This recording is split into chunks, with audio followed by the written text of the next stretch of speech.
Então, bom dia, vamos começar aqui, né? Então, mais um vídeo, né? Eu vou me apresentar um pouquinho aqui. Eu sou o professor Rogério. Eu estou gravando vídeos sobre geografia, né? Então, esse vídeo, ele faz parte de uma pequena playlist que são os temas que eu estou discutindo no segundo bimestre. O primeiro vídeo sobre biomas. Eu descrevi o que é o bioma, quais são as funções ecológicas do bioma e como é que eles são, espalhados pelo planeta. E hoje nós vamos falar um dos elementos principais desses biomas, que é exatamente a vegetação. Então, o título do vídeo já está deixando bem claro que nós vamos falar das principais formas de vegetação da Terra. Então, não há biomas se nós não temos vegetação. Então, o que é a vegetação? Então, dentro de uma cadeia de transmissão de energia, a vegetação ela é a base da cadeia alimentar, que são as plantas, né? Então, as plantas é que fornecem a energia básica para que todas as outras formas de vida ela se desenvolva e gere uma dependência, uma interdependência entre esses seres vivos, plantas, animais, né, bactérias, fungos. Então, todos esses organismos que fazem parte do ecossistema, eles geram uma autodependência dentro, né, da relação com as plantas, com as vegetações. Bem, então, iniciando aqui o nosso trabalho de hoje, né? Então, falar um pouquinho aqui sobre o porquê que nós estamos aqui, né? O porquê que você chegou até mim, né? Eu espero que seja por esse motivo. Então, o primeiro objetivo identificar as características principais dos biomas da Terra. Então, nós vamos falar um pouquinho aqui de vários biomas. Então, como é que esses biomas eles se formam? Então, quais são as características apresentadas por esses biomas e como eles vão interferir a sua vida? Bem, então, discutir a importância dos biomas para o equilíbrio ambiental global e o impacto da ação humana sobre eles. Em vários outros vídeos, eu sempre coloco que as ações antrópicas, né, isso não é só eu que vou colocar esse tema, então nós, seres humanos, nós temos uma interferência muito forte, né, na dinâmica que, né, os ecossistemas, os biomas, o solo, o relevo, ele vem sofrendo com o passar do tempo, né? Então, nós, seres humanos, nós estamos alterando tudo que existia, né, que mantinha um equilíbrio no planeta. Hoje, nós somos um ponto que nós estamos gerando desequilíbrio, né, nós, seres humanos. Mas nós temos uma capacidade muito grande para destruir, ao mesmo tempo, nós temos uma capacidade muito grande para construir e reconstruir. Bem, então vamos começar aqui, né? Então, por que a questão da importância da vegetação, né? Então, por que as plantas, elas são tão importantes, né, para a vida no planeta, né? Então, no caso, as plantas, elas são essenciais, primeiro, porque ela tem uma função muito importante do equilíbrio ambiental. Então, as plantas, elas provocam, né? Elas vão causar, elas não, elas têm uma função, né, muito importante de você, primeiro, regular o clima, né? Então, o clima, a questão de temperatura, umidade, a renovação da atmosfera, a retirada de alguns gases nocivos da atmosfera, como o dióxido de carbono, é realizado pelas plantas. Então, as plantas, elas retiram esse gás que é um gás nocivo, que vai aumentar o efeito estufa, que vai provocar, que vai acentuar as mudanças climáticas e vai renovar essa atmosfera. Então, as plantas, elas têm essa questão fundamental. Além disso, ela protege o solo e ela mantém a fertilidade do solo, mantendo o ciclo, né, do carbono, o ciclo dos nutrientes. Então, as plantas, elas são essenciais para essa questão de manutenção e renovação do solo. Nós também temos a questão de que a planta ela evita alguns processos nocivos aos cursos d'água, a questão do assoreamento dos rios e dos lagos. Então, quando há uma cobertura vegetal, que nós chamamos de matas ciliares ao redor desses cursos d'água, aquele sedimento, aquela sedimentação provocada pela erosão, ela não será depositada dentro desse corpo d'água. Isso vai fazer com que rios, lagos sejam preservados, eles não vão sofrer com o assoreamento, e isso mantém a qualidade da água. Bem, então outro papel fundamental também é a questão de que as plantas, elas favorecem a criação e a questão da manutenção e de manter um nível de água no solo, água, principalmente água também, né, em cursos d'água. Então, com as plantas, né, com a questão das raízes, as raízes elas facilitam a infiltração de água da chuva no solo. Isso vai alimentar os lençóis freáticos, isso vai alimentar os aquíferos, e isso vai manter as nascentes vivas. Nós protegemos também as nascentes dos rios. Então, é algo que ocorre em vários locais, né, principalmente com a ocupação humana.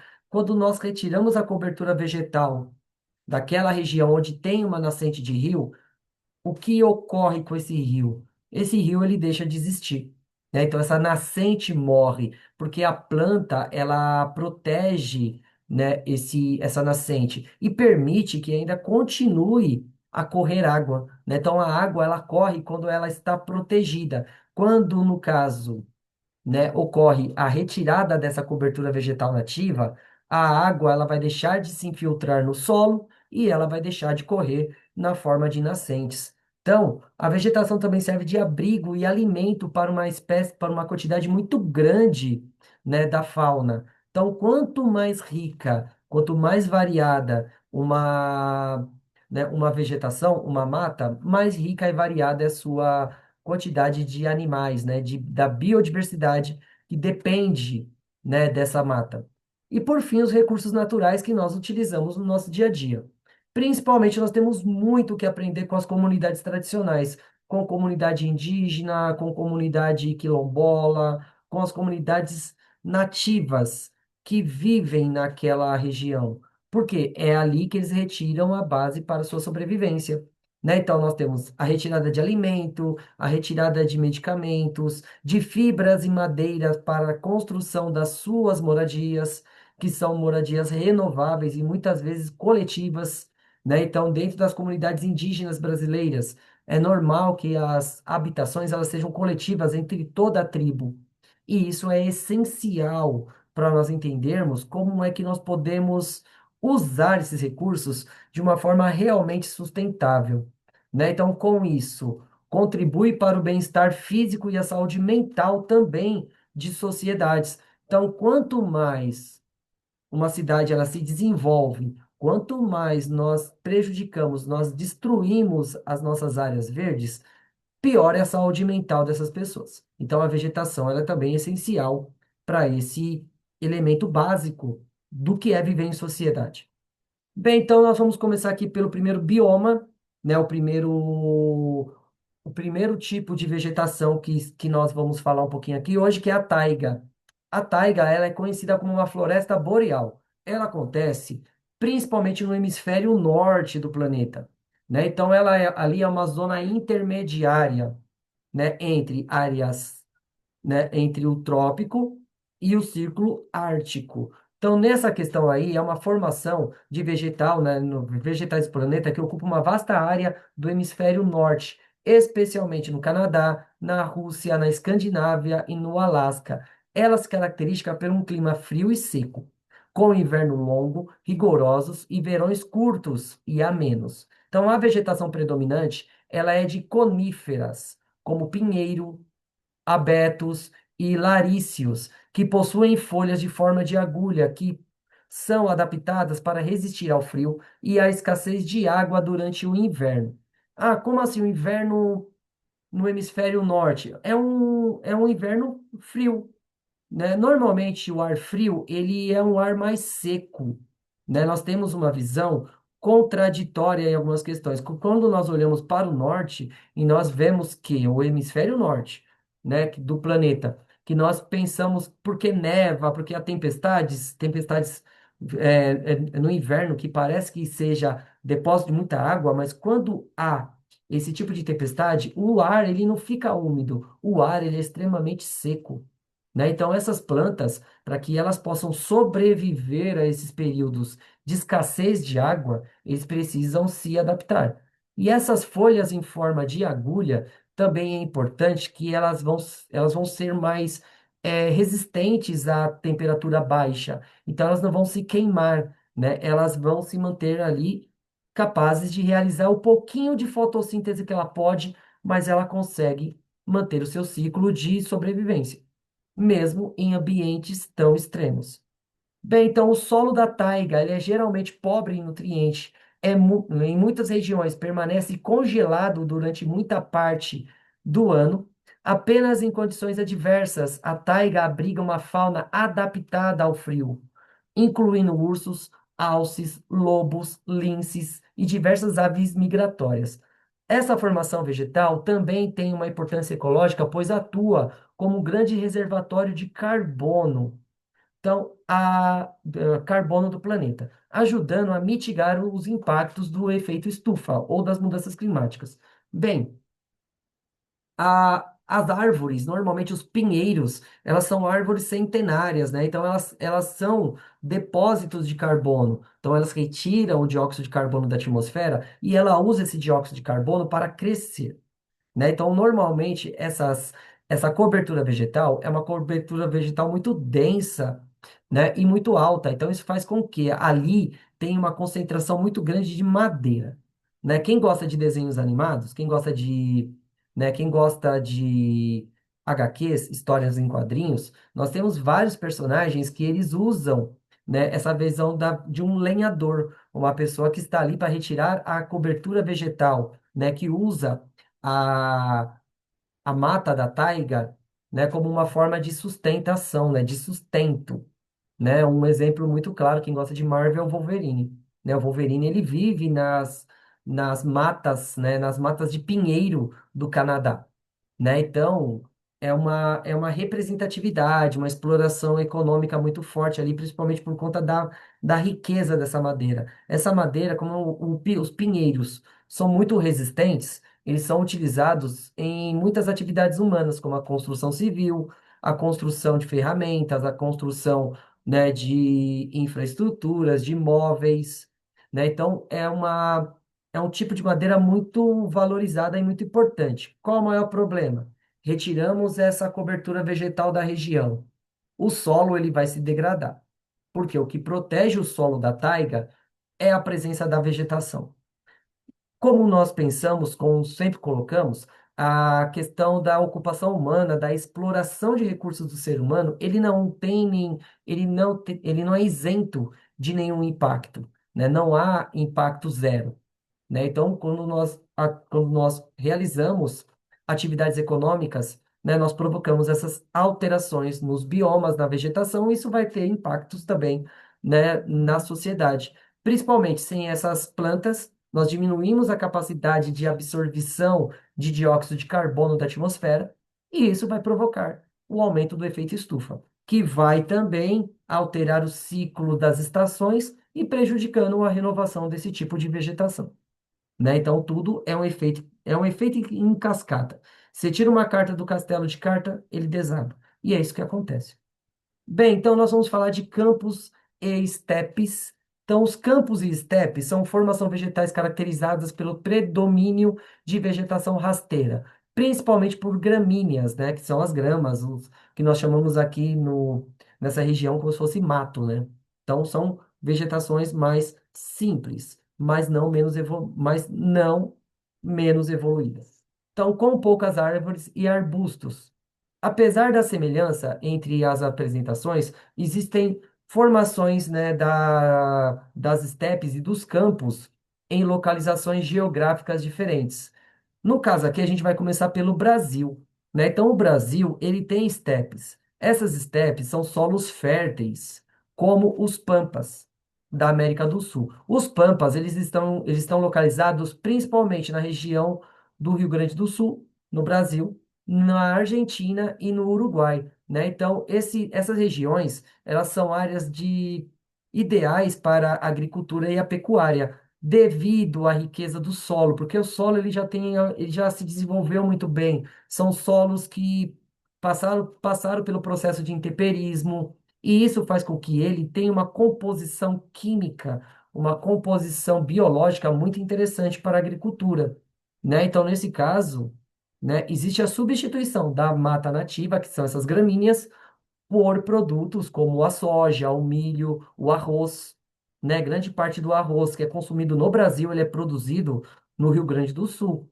né? Então, nesse caso, nós também temos uma fauna muito diversificada, principalmente como veados, tatus, aves de pastagens. Então, nós temos aves grandes que se alimentam dessa vegetação. Então, quando nós alteramos essa cobertura vegetal, nós também modificamos a capacidade desses animais em buscar recursos, em sobreviver, né? Principalmente aqueles animais que vivem, né, dessa vegetação, né? Os herbívoros. No caso, os grandes veados, os tatus e as aves que pastejam nessa região. As estepes. As estepes estão localizadas na região, né, de climas mais secos, como a Ásia Central, a região da Mongólia, do Cazaquistão e da Rússia. A vegetação ela é mais esparsa e baixa, adaptada à escassez de água e às grandes variações de temperatura. E tá. Helicópteros. Vamos lá. Então, as variações de temperatura, principalmente no verão e no inverno. Nós temos invernos muito frios e verões extremamente quentes, né? Existe essa dualidade, né, dentro né, desse tipo de vegetação.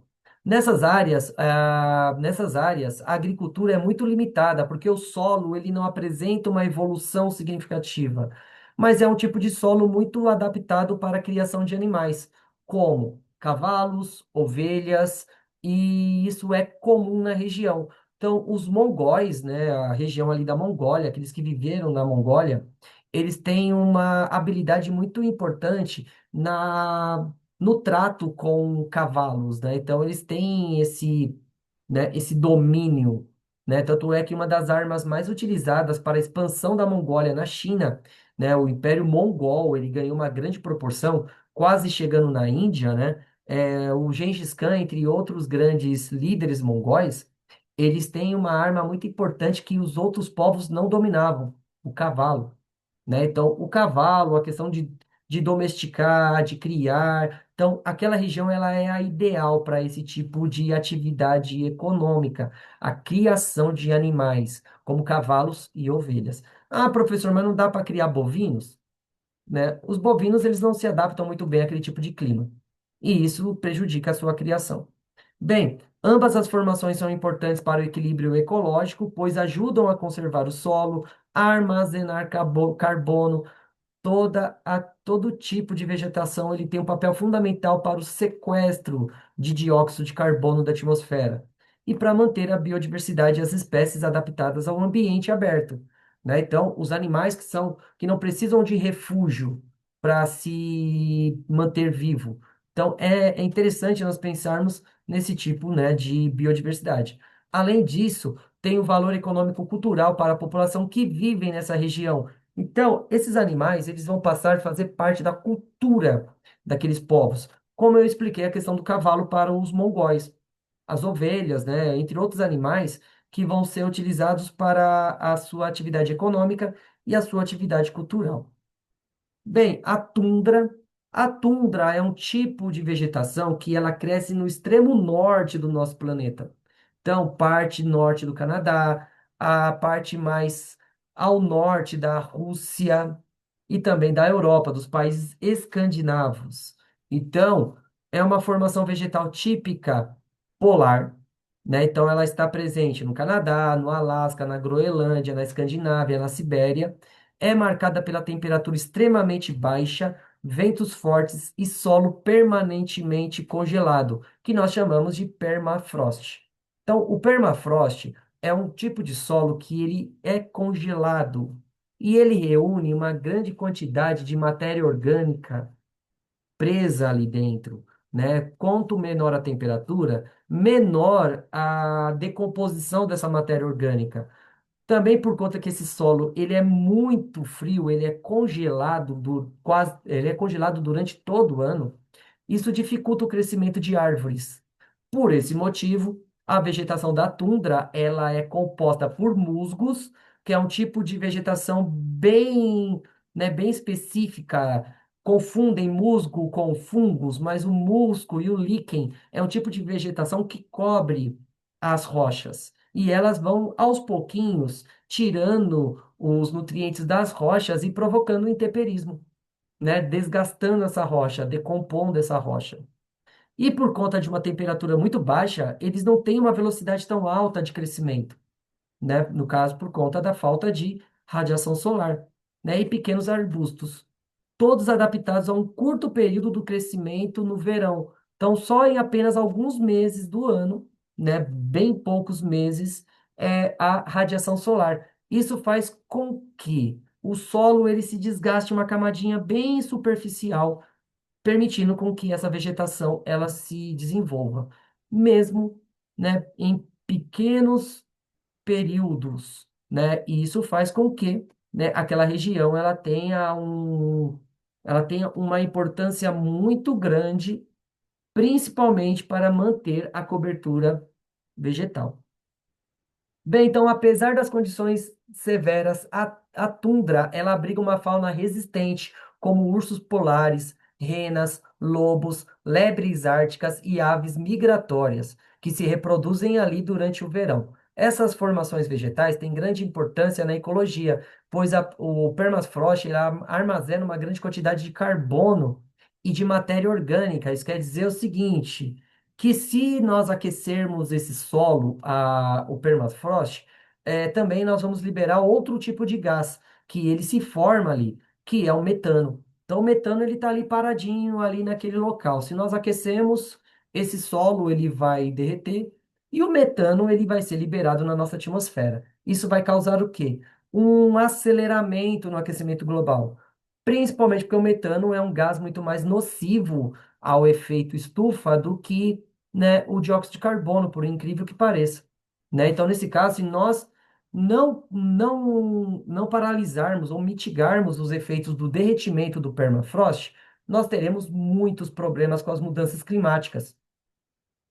É uma parte que eu não coloquei aqui na apresentação, mas é importante nós frisarmos que com o derretimento da permafrost, nós estamos vendo aparecer, né, nós estamos descobrindo animais pré-históricos, animais da antiga megafauna, que eles ficaram presos nessa permafrost. Então nós temos exemplares de mamutes congelados, nós temos exemplos de carnívoros, como o tigre dente de sabre, né, que eles estão sendo descobertos e quase intactos.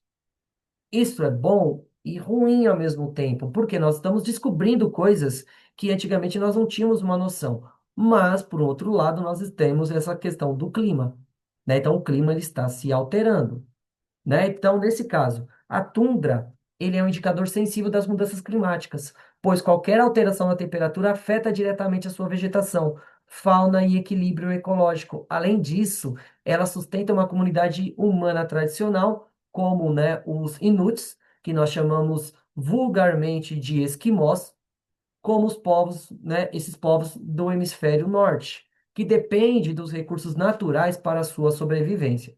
Bem, então vamos falar também um pouquinho sobre isso. Quando há o derretimento das calotas polares, que é importante frisar isso, o gelo ele tem uma cor clara, né? Ele reflete uma grande quantidade de luz. A gente sabe que a questão da física, né? A luz solar, ela é predominantemente branca. Então, ela é feita em vários níveis de radiação, né? E esses níveis são as cores. Então, quando nós usamos uma roupa branca, normalmente nós estamos refletindo toda a luz branca. Quando nós usamos uma camisa preta, como essa que eu estou usando agora, a luz branca ela é totalmente absorvida. Quando a luz ela é totalmente absorvida, a radiação ela permanece na camisa. Então, nós vamos sentir calor. Por isso que quando nós pensamos em deserto, né? É normal você ver aquelas pessoas que vivem no deserto com uma roupa pesada, mas de predominância da cor clara. O begezinho, o branco, para quê? Para que possa refletir essa cor. Então, essa luz. E com isso diminui a sensação térmica. Isso pode também acontecer nos polos. Então, com a cobertura de gelo, parte da radiação solar que é ali atingida, ela volta para o espaço.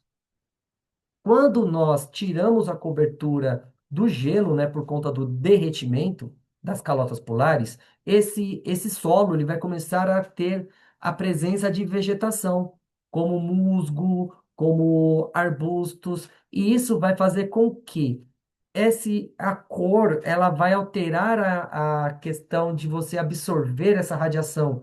Isso vai aumentar a temperatura, aumentando o derretimento das calotas polares.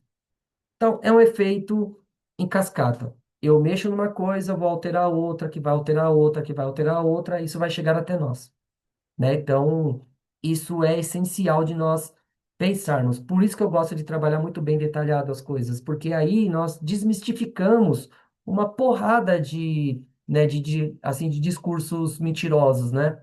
Sobre a questão de que o aquecimento global ele não existe, que é um exemplo. Bem, então agora nós vamos falar de floresta tropical.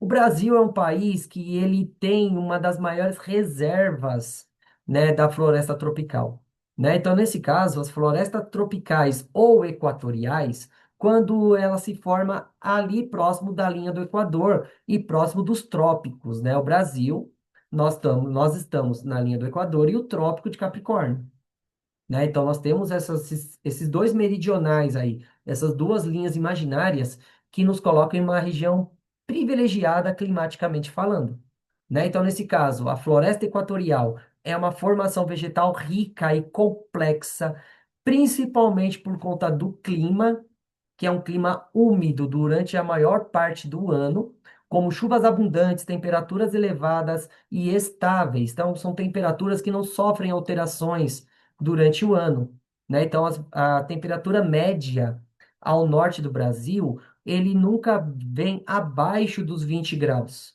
né? Então, isso faz com que essa vegetação elas tenham as condições essenciais para o seu desenvolvimento e uma grande abundância. Então, já falei sobre a questão da floresta amazônica. Nós temos uma floresta tropical muito importante na região do Congo e principalmente no sudoeste asiático, na região ali dos tigres asiáticos, né? No caso do Vietnã, Taiwan, né? Que é uma região onde conta com uma grande quantidade de áreas verdes abundantes. Então, essa floresta, ela é densa, alta e estratificada. O que quer dizer estratificada? Ela tem uma diversidade muito grande. As maiores árvores, elas podem chegar a 40 metros de altura. E existe uma diversidade muito grande de espécies. Estima-se que mais da metade de toda a fauna e a flora do planeta está localizada nessas florestas tropicais. A vegetação, elas vão formando vários andares. Então, nós temos uma vegetação rasteira, seguida por uma vegetação de arbustos e de árvores cada vez maiores. E isso é um sistema de retroalimentação da vegetação. O solo, normalmente, dessa região, são solos que não são tão ricos, não são tão nutritivos para as plantas, mas por conta da decomposição da matéria orgânica que essas plantas elas mesmas produzem, faz com que ela, junto com o regime de água, faça com que elas sejam altamente, né, sustentável. Elas são altamente sustentáveis, elas se autossustentam.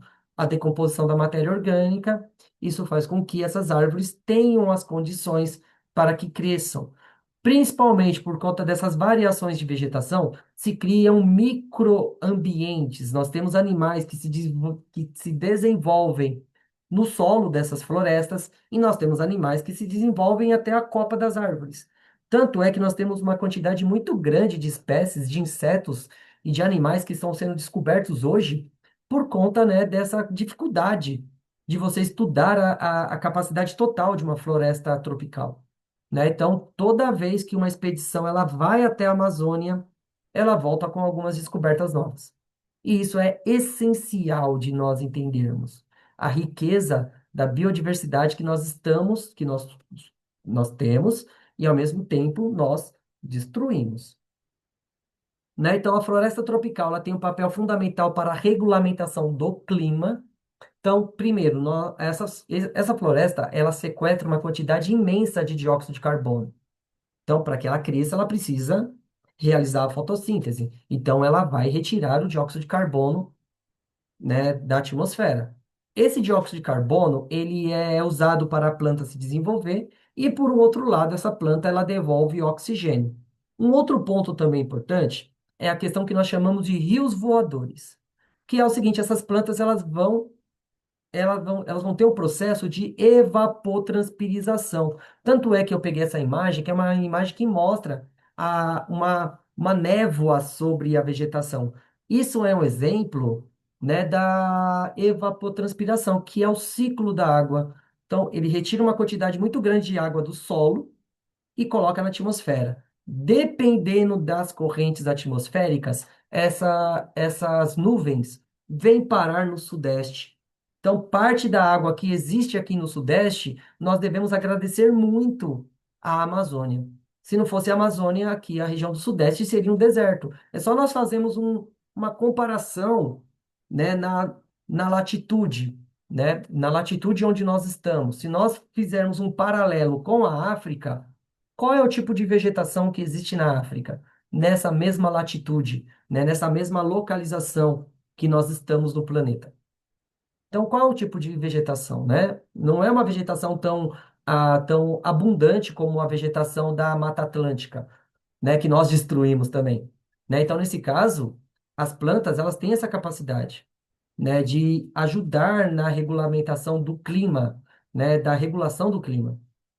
E além disso, a floresta amazônica ela protege o solo, né? Ela abriga uma comunidade humana que depende diretamente dos seus recursos. As comunidades indígenas, as comunidades ameríndias, elas necessitam desses recursos. Elas conseguem produtos que fazem parte do seu dia a dia, né? Então eles usam a mata para a produção também da sua agricultura de subsistência. E tudo no devido equilíbrio. Bem, e apesar disso, mesmo sabendo de toda essa riqueza, as matas tropicais elas vêm passando por uma forte ameaça do desmatamento, a ocupação desordenada, né? No caso da expansão agrícola, a exploração de recursos. A floresta amazônica ela é muito rica em terras raras. Ah, professor, mas o que é terras raras, né? Terras raras é um tipo de mineral que ele hoje é utilizado para a questão de produção de energia, né? Então, a Amazônia hoje ela é uma região muito valorizada por conta dessas terras raras. Então, mas para chegar a essas terras raras é necessário que a cobertura vegetal ela deixe de existir. Ainda nós não temos tecnologia que consegue retirar essas terras raras, né, desse local e transformá-la em energia, né? Nós temos vários tipos de terras raras na, né, no caso da Amazônia. Tanto é que é interessante até fazer um vídeo sobre terras raras, para entender o que são essas terras raras, né, para debater de uma forma bem clara e objetiva. E essa questão do desmatamento, no caso, se a Amazônia ela continuar nesse processo de degradação, né, o ano passado, o ano de 2024, a região norte passou por uma seca extrema, uma seca que até hoje nunca houve registros, desde quando nós registramos as questões dos níveis de chuva. Nunca houve um nível tão baixo de seca provocado pela exploração extrema, né, da mata, né, e a questão da retirada da cobertura vegetal que ela se inicia na segunda metade do século XX, principalmente com o plano de ocupação, né, da Amazônia, né, que o regime militar ele propõe integrar para não entregar, né? Então, a questão de povoar para que não seja considerado assim, sem ocupação, isso faz com que nós tenhamos o direito de manter o território. Mas isso não existe, nós temos a soberania nacional, né? E nós temos pessoas vivendo ali, né? Nós temos os povos indígenas. Não é uma região desocupada, é uma região que nós podemos explorar de uma forma sustentável. Muito bom, mas a gente sabe como é que funciona a ganância humana. Grilagem, garimpo ilegal, também a ambição por essas terras raras faz com que a Amazônia ela tenha um alvo nela. E é uma região que, se daqui a alguns anos nós não tomarmos medidas eficazes para protegê-la, ela vai deixar de existir e isso vai prejudicar todo o ecossistema e todo o sistema climático do nosso planeta. Vamos falar um pouquinho aqui de mata mediterrânea, né? A vegetação mediterrânea que ganha o nome, né, por conta que ela tem o início do seu estudo ali ao redor do mar Mediterrâneo, por isso o nome, né? Então, o clima mediterrâneo, eles são marcados por verões quentes e secos, invernos amenos e chuvosos. Então, aqui no Brasil, nós temos algumas regiões que é o contrário, né? Nós temos verões quentes e úmidos e nós temos invernos frios e secos. No caso ali do tipo de clima, né, das matas mediterrâneas, nós temos essa inversão aí. Primeiro tipo de vegetação, ele ocorre principalmente ao redor do mar Mediterrâneo, né? Claro, senão não ganharia esse nome, mas também ela aparece em locais onde o clima ele é muito parecido, muito semelhante. No caso da Califórnia, nos Estados Unidos, centro do Chile, sul da Austrália e na região do Cabo, na África do Sul, né? Essa região também ela é conhecida, né, por conta das grandes navegações, que ganhou o nome, né, de Cabo da Esperança, Cabo das Tormentas e por aí vai. Bem, então essa vegetação mediterrânea ela é composta por arbustos densos, árvores de pequeno porte, plantas com folhas duras e espessas, o que nós chamamos de esclerofilas, né? No caso, adaptadas à escassez de água durante o verão. Esse tipo de espécies típicas são os pinheiros, as oliveiras, os ciprestes, as lavandas e os alecrins. Muitas dessas plantas, elas possuem óleos essenciais e aromas fortes, o que também torna muito comum dentro da culinária e na medicina tradicional ali na região.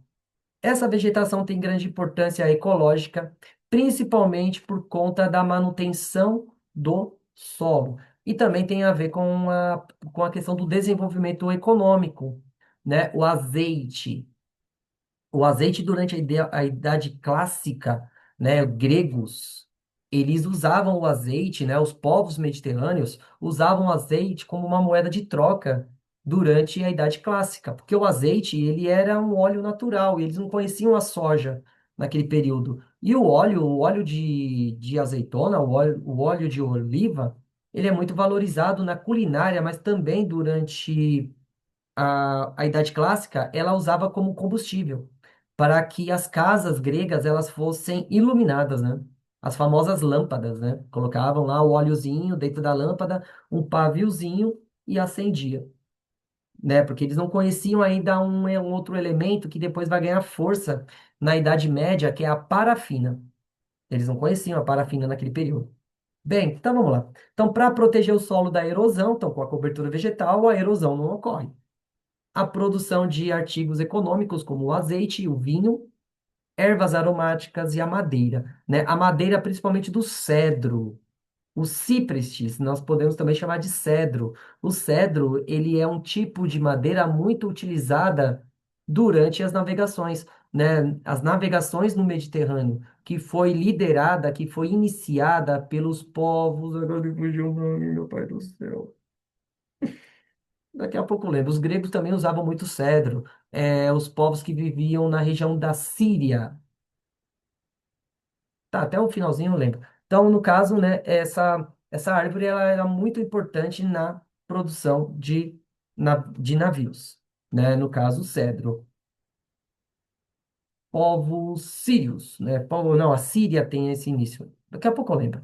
Então, essas florestas, elas estão sofrendo muito, principalmente com as mudanças climáticas.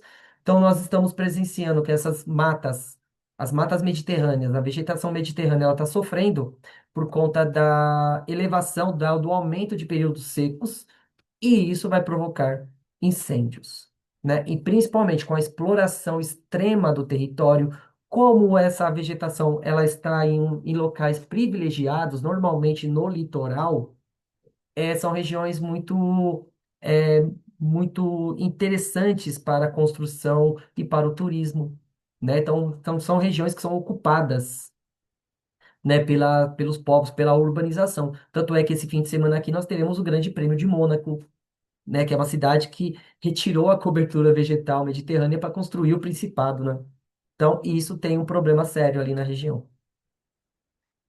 Florestas tropicais, né, que é parte do nosso território aqui do Brasil, que é a Mata Atlântica, né? Então, a floresta, ela é uma floresta temperada, de clima temperado, né? Então, nós temos as quatro estações muito bem definidas, como já diria Sandy Júnior, né? Ou, né, outras coisas, né? Minhas piadinhas infames, mas tudo bem. Ela ocorre principalmente na América do Norte, Europa, Ásia Oriental e na América do Sul, onde nós chamamos de Mata Atlântica. Então, é uma região onde a floresta ela é caracterizada por uma vegetação composta por árvores caducífolis, que é um tipo de planta que ela perde as folhas durante o inverno para economizar energia.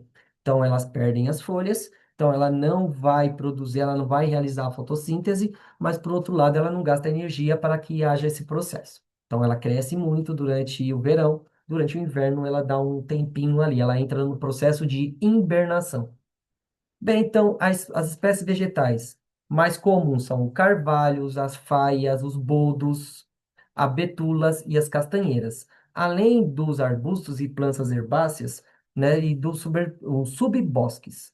Durante a primavera e o verão, essas florestas são mais densas e verdes. Durante o outono e inverno, elas mudam de cor, criando um colorido mais especiais, principalmente durante o inverno. No Canadá, há uma grande quantidade desse tipo de árvores, né? No caso dos bodos.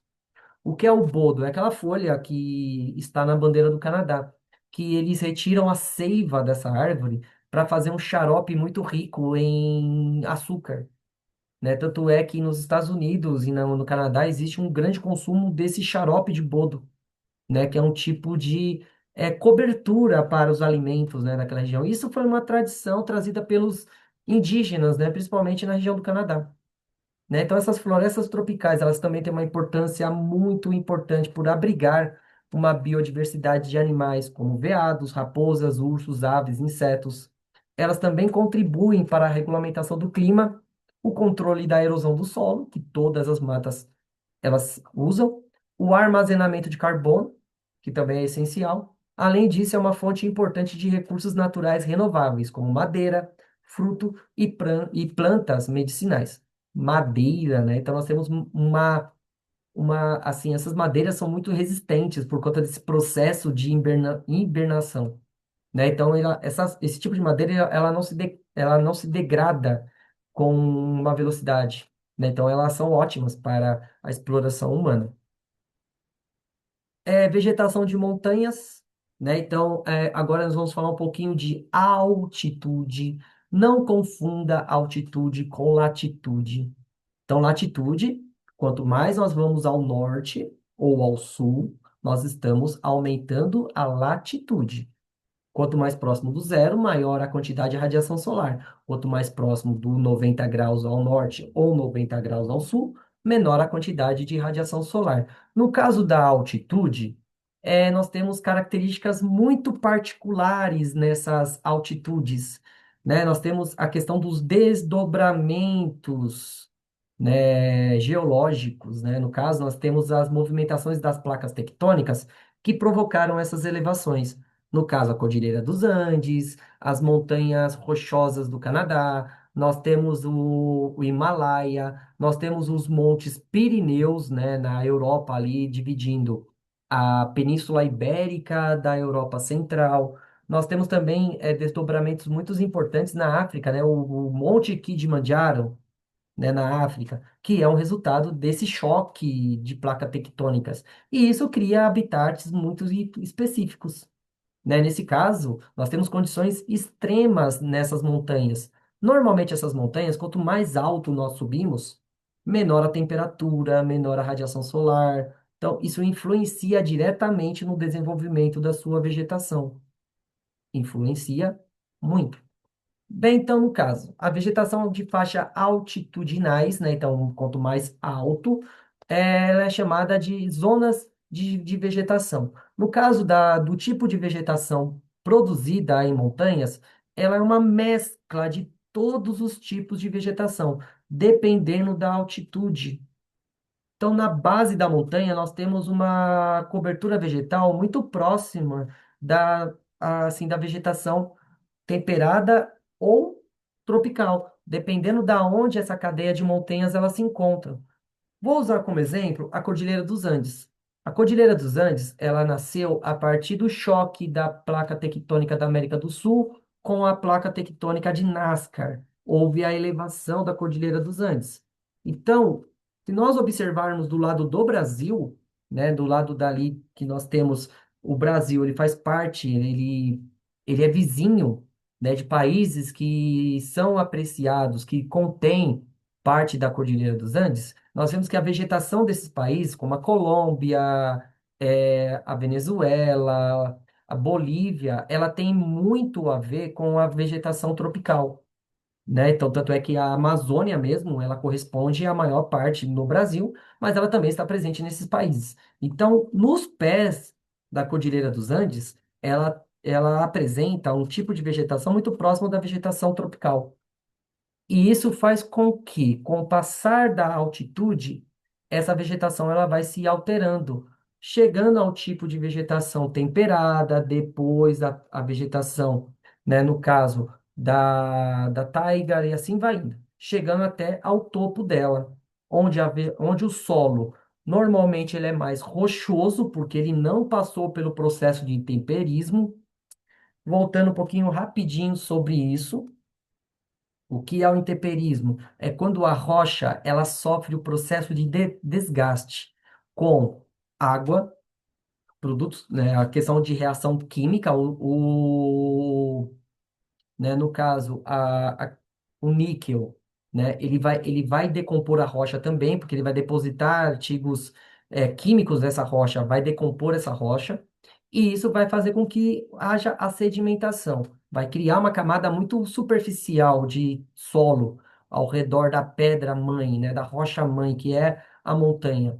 No caso, isso vai fazendo com que a vegetação ela vai se alterando quanto mais nós vamos subindo.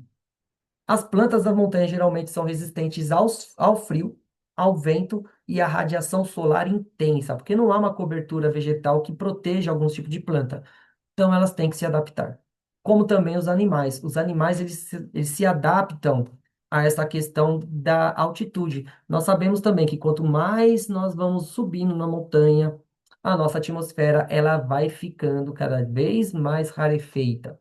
Então pergunta para um jogador de futebol se é gostoso jogar bola em altitude, né? É legal, né? Porque não tem oxigênio.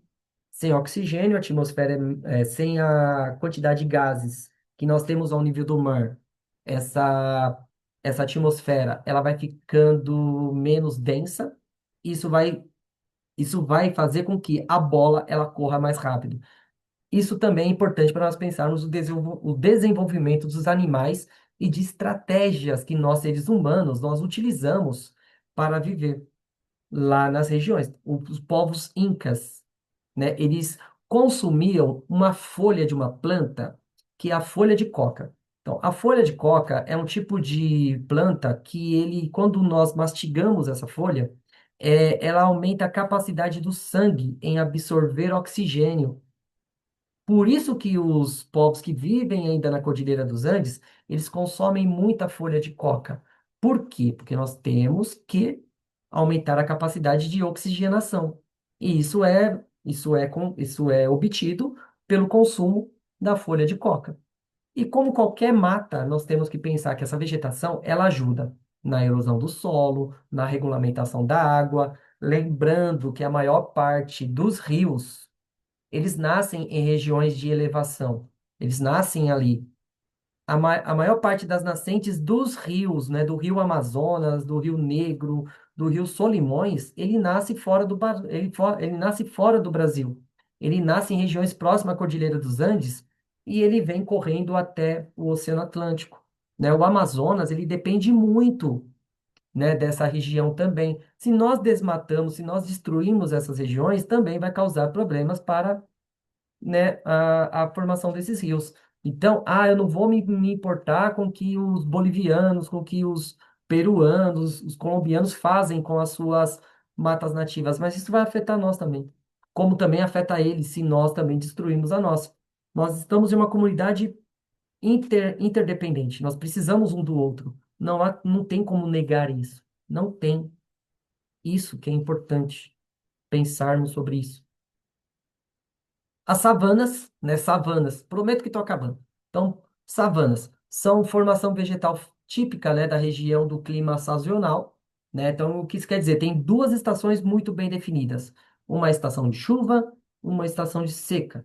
Elas estão presentes principalmente na África subsaariana, né, na África, abaixo do deserto do Saara, na América do Sul, na região central do Brasil, do Cerrado e da Caatinga, na Austrália, ao norte da Austrália e na Índia.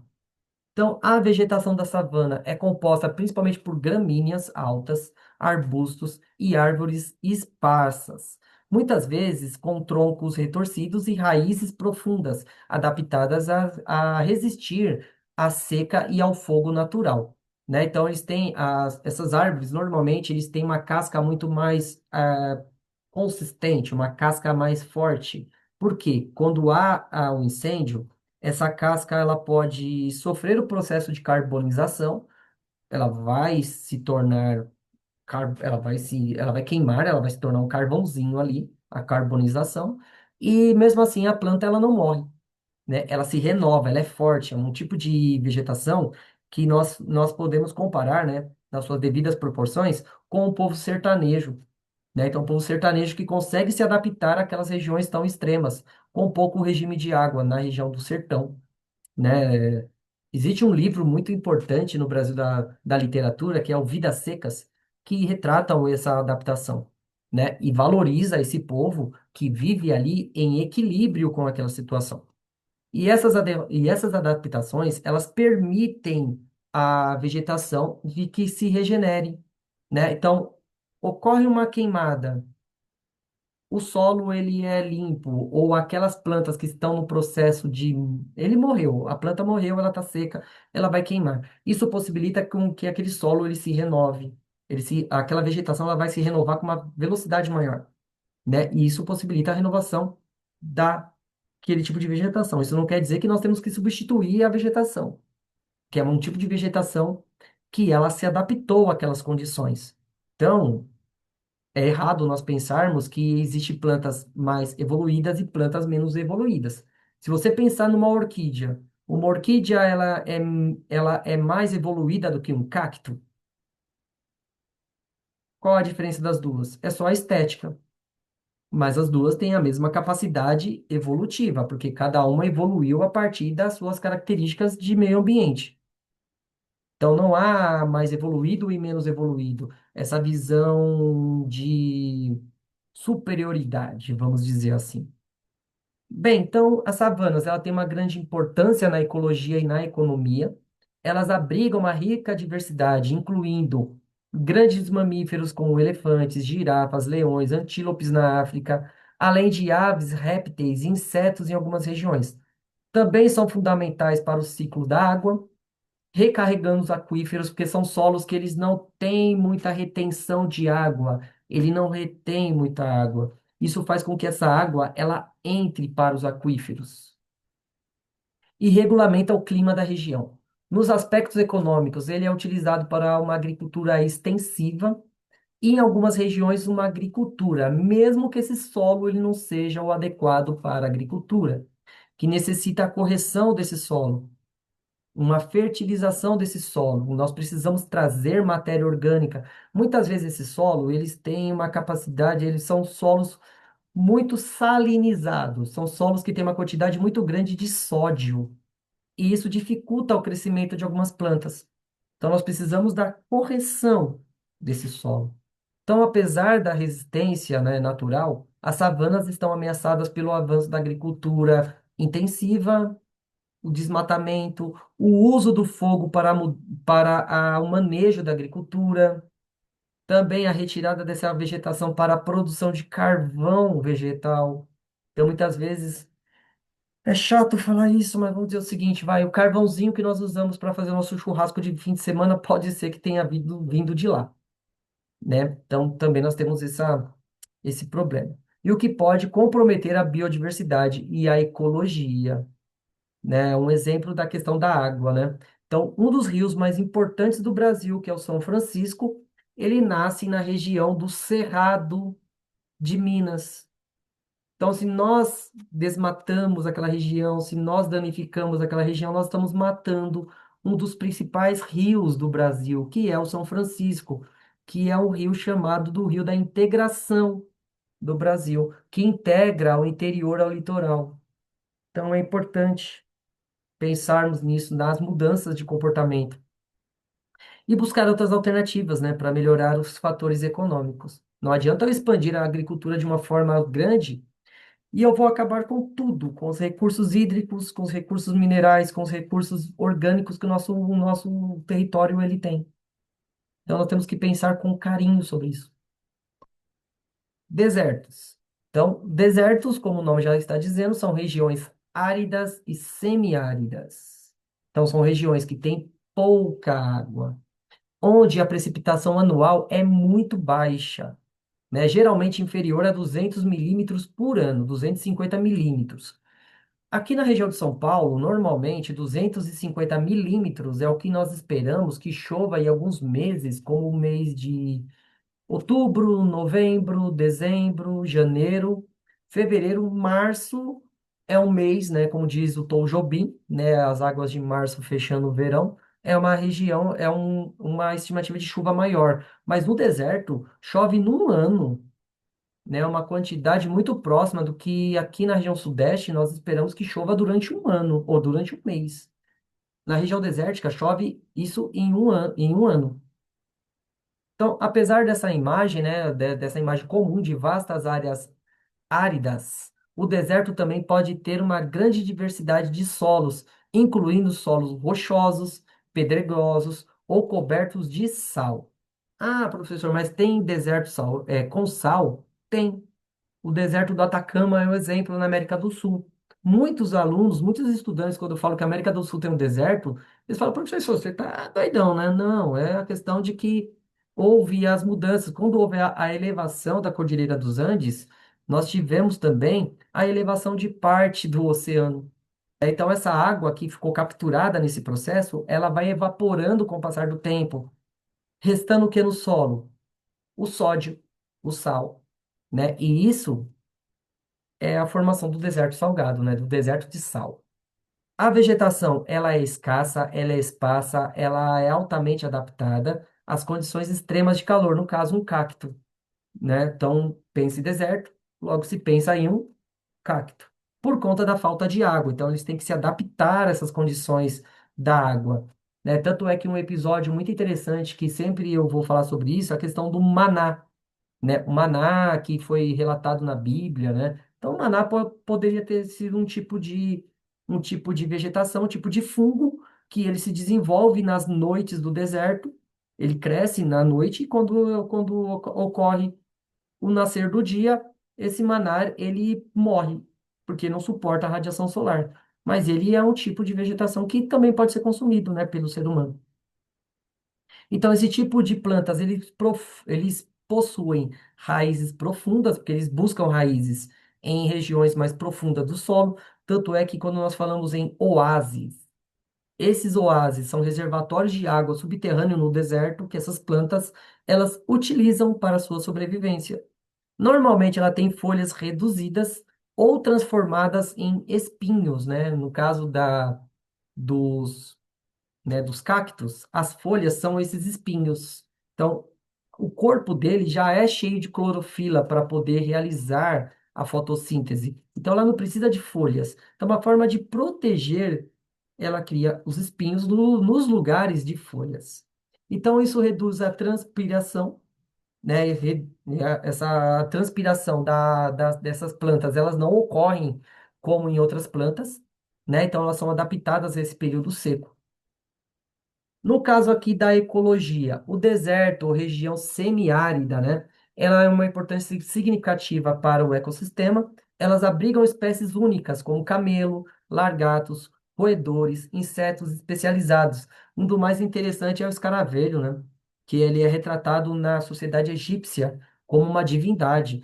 Nós temos vários tipos de insetos bem interessantes, né? Nós temos o agora me fugiu, mas daqui a pouco, pelo menos que eu melhoro a minha memória.